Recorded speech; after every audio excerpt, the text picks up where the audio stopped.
ইসলামের বিজয়ে সবচেয়ে বড় ভূমিকা রাখতে পারে তরুণ সমাজ, যুবক সমাজ, যুব সমাজ, তরুণ প্রজন্ম। এই কারণেই তো দেখবেন তরুণ প্রজন্মকে তাদের উদ্দেশ্য থেকে সরিয়ে দেওয়ার জন্য তারা আপনার সামনে একটা টোপ দিয়ে দিয়েছে। দেখাবো টোপ একটা। এক নাম্বার টোপ দিয়েছে মেয়ে নারী জাতি। মেয়েদেরকে বেপর্দা করে তোমার সামনে উপস্থাপন করে দিয়েছে, ফ্রি মিক্সিং। এখন তুমি আর ইমান ধরে রাখতে পারছো না। এটা পরিকল্পিত ছিল, কারণ আল্লাহ পাক বলেছেন যুইনা লিন-নাস হুব্বুশ শাহাওয়াতি মিনান নিসা। মানুষের জন্য সবচেয়ে যে আকর্ষণীয় বিষয়গুলো তার মধ্যে এক নাম্বার হচ্ছে মহিলা, মানে মেয়ে, নারী জাতি।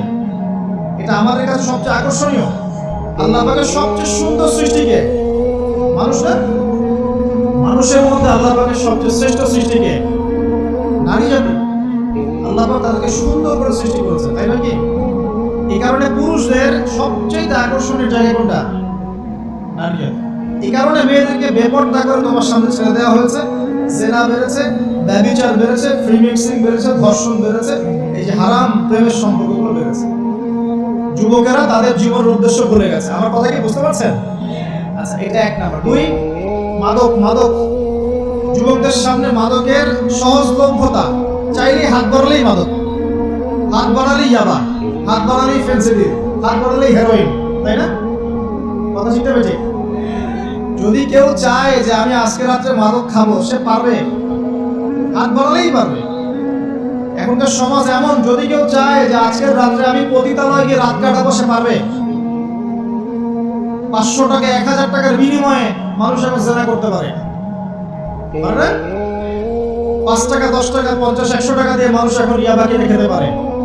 আর যারা সীমান্তবর্তী অঞ্চলে আছেন তারাও ভালো জানেন আমার কথা কতটুকু সত্য, কতটুকু। যুবকদের সামনে মাদক এমনি দেওয়া হয় নাই। উদ্দেশ্য কি? তোমার দ্বারা ইসলামের বিজয় সম্ভব ছিল। মাদক সেবন করাই তোমাকে সরাই দিয়েছে ওই রাস্তা থেকে। খুব সতর্ক। 3 নাম্বার, জুয়া। তোমার সামনে জুয়া দিয়ে দিয়েছে। জুয়া, ফুটবল বিশ্বকাপ হইলে জুয়া, IPL হইলে জুয়া, BPL হইলে জুয়া, ফুটবল ফিফা হইলে জুয়া। জুয়া খেলে না মানুষ।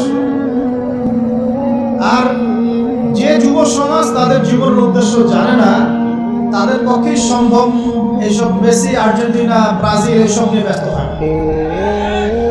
যারা নিজেদের জীবনের উদ্দেশ্য জানে তাদের জন্য কোশ্চিনকালেও এখানে সময় নষ্ট করা সম্ভব।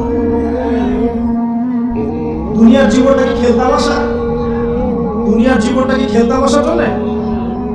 আল্লাহ পাক যে হায়াতটা দিয়েছেন, ধরেন 50, 60 বা 100 বছর, এই হায়াতটা কে দিয়েছেন? এই সময়টার মালিক কে?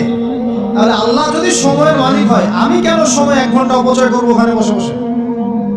এই সময়টা আমার নাকি? সময়টা আমার বাপের নাকি? সময়টা কার? আল্লাহর দেওয়ার সময় আমি টিভি সেটের সামনে বসে বসে 1.5 ঘন্টা নষ্ট করে ফেললাম। খেললো 2টা দল, তালি বাজছে, আমি মাশাআল্লাহ। কালকে দেখলাম কক্সবাজার থেকে আসার সময় রাস্তা ব্লক, পুরা একটা দল জিতেছে, পুরো রাস্তা ব্লক, হাঁটা যাচ্ছে না, মিছিল, পাগলের মতো মানুষ মোটরসাইকেলে ছুটছে, গাড়ি নিয়ে ছুটছে, সিগারেট খাচ্ছে, আরো যে কি খাচ্ছে, মেয়ে নিয়ে ঘুরছে, আর একটা পতাকা নিয়ে ঘুরছে। যে দেশের পতাকা নিয়ে ঘুরছে ওই দেশ জানেও না মনে হয় যে এই দেশের